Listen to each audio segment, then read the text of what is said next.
छौरा फेंकले बाटे परकवा मोर फरकवा पसखी।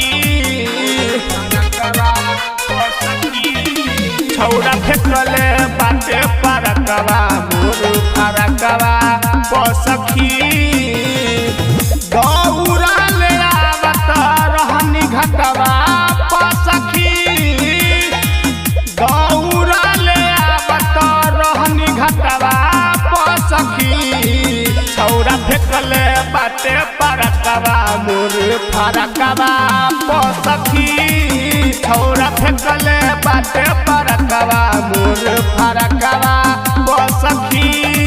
छौरा फेंकले बाटे परकवा।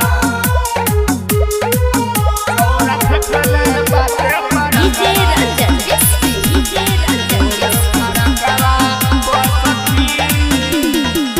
झाड़ा झुर के आइल रहनी मम्मी के साथ में। छोड़ दिहल बमुआ के हमारे उबास में। झाड़ा झुर के आइल रहनी मम्मी के साथ में। छोड़ दिहल बमुआ के हमारे उपास में। मोहन कर मारी जाके दतवा पसखी। मोहन कर मारी जाके दतवा पसखी। छौरा फेंकले बाटे परकवा मोर फरकवा पसखी। छौरा फेंकले बाटे परकवा मोर फरकवा पसखी। छौरा फेंकले बाटे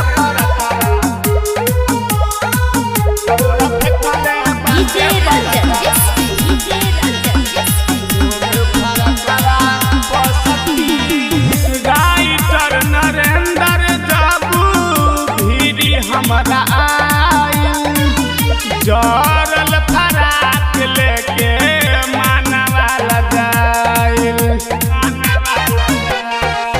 राइटर नरेंद्र जाबू भीरी हमरा आयल जरल फराक लेके मानवा लगाइल।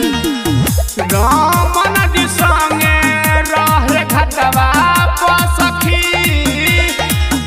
रामन जी संगे रहे घटवा पसखी। छौरा फेंकले बाटे परकवा मोर फरकवा पसखी।